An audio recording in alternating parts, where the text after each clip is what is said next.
With all livestock, cattle included, it's a great idea initially to look at them from a distance without really disturbing them to get a sense for their general well-being. Prey animals will sort of shore themselves up when they realize that they're being watched, so an inspection from a distance gives you a good baseline of how they're really feeling. As these two steer walked up, it gave me a great opportunity to look for any signs of lameness. Were their feet burned? Is there any asymmetry to their legs? Is one more swollen than the other? Any cuts or wounds? These are dairy breed, so the Jerseys and the Holstein breeds tend to be a little bit more domesticated than some of the beef breeds. However, we never make an assumption that it's safe to go into a pen with the cattle when we're called out.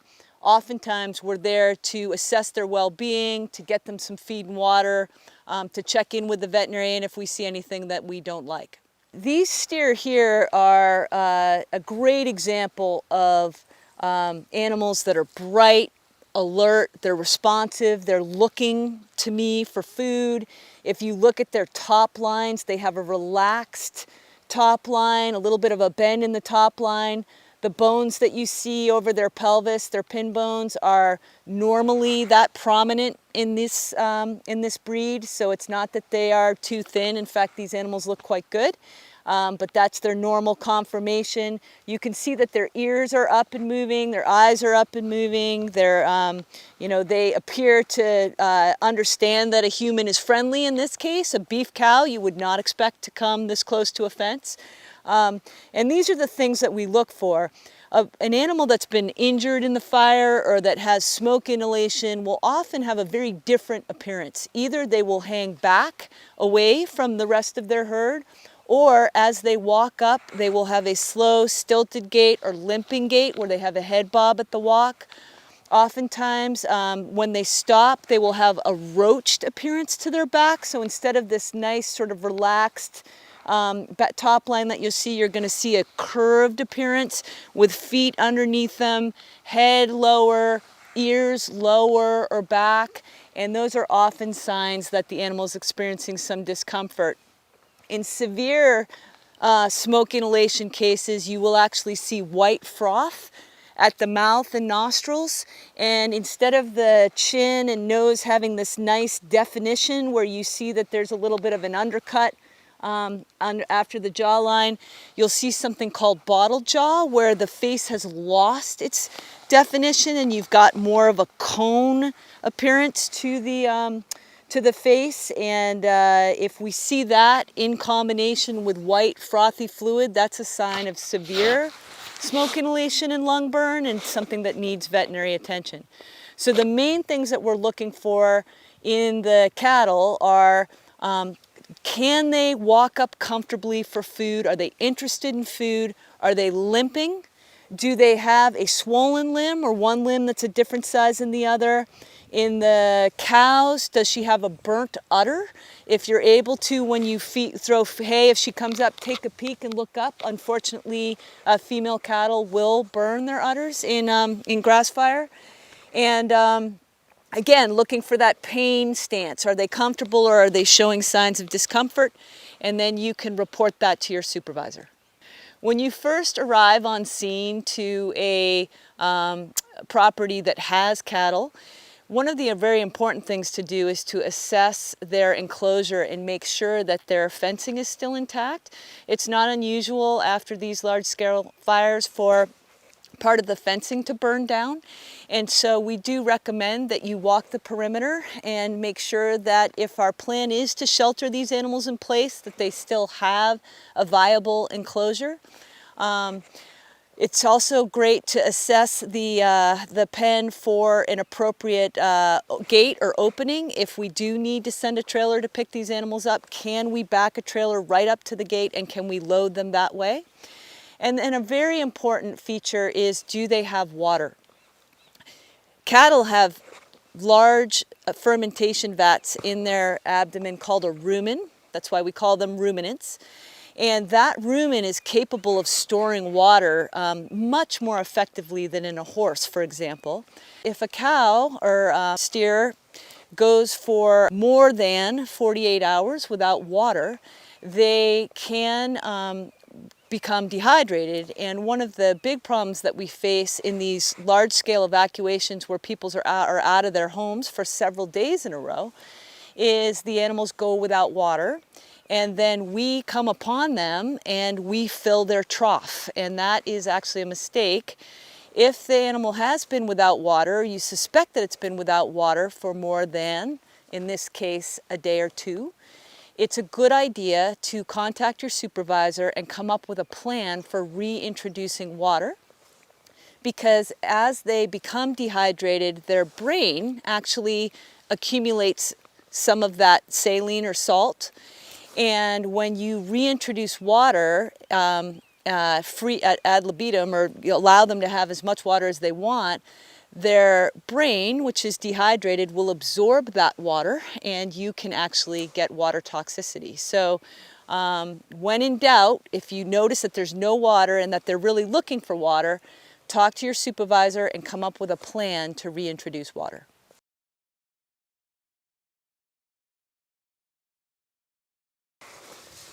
A great way to figure out how cattle are feeling is to throw them some hay.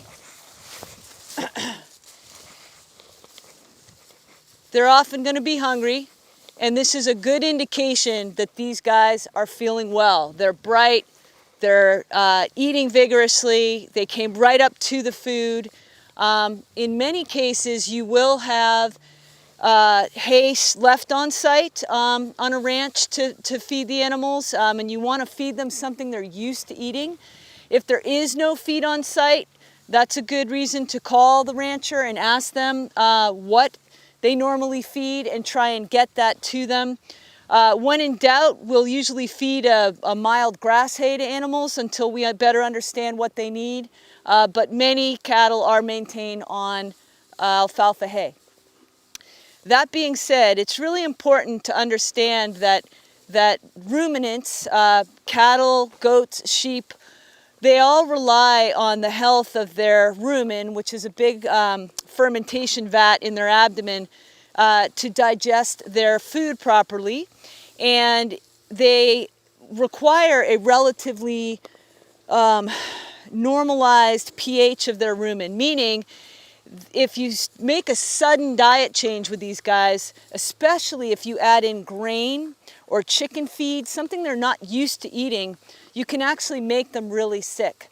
So it's important to recognize that you can use a little bit of grain to shake and rattle to get the animals over, to get a feel for their welfare and how they're walking, but you do not want to add grain at any volume to their diet unless you have very specific instructions from the rancher to do so. So when in doubt, go light on feed and go with a grass type hay until you have more information. And these two animals live together and they're good friends, but what you will find is that it makes good sense to spread the hay out a fair distance in between animals to make sure that they don't end up fighting over feed. And again, you can use this time from outside the pen to look at them while they eat, make sure that you're not noticing any swollen limbs, any abrasions, burns. Are their eyes comfortable and open? Is there anything coming from their nose? Those sorts of details that'll give you a good idea of what's going on. In most cases during a disaster, cattle ranchers have a plan for their animals. They have the equipment to load them. They have the knowledgeable teams and staff to stay safe around these animals.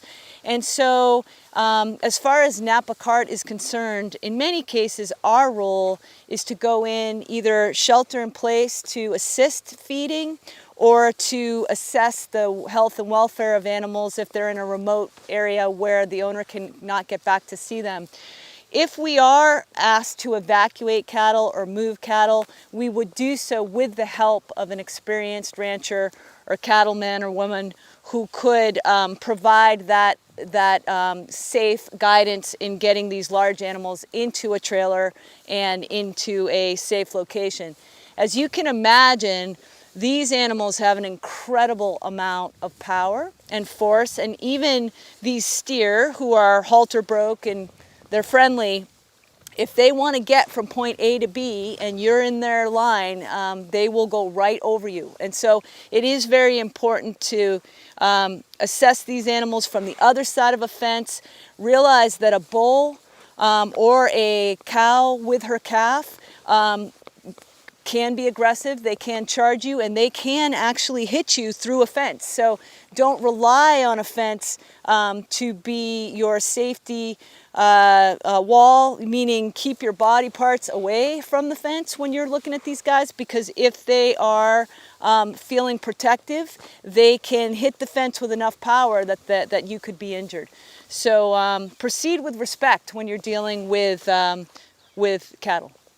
If you inspect this guy from a distance, you'll notice that he has a refined muzzle here below his nostrils and mouth, and then he has a wider jaw, and then it becomes refined again into his neck, down into his brisket, which is a natural variation of his anatomy here.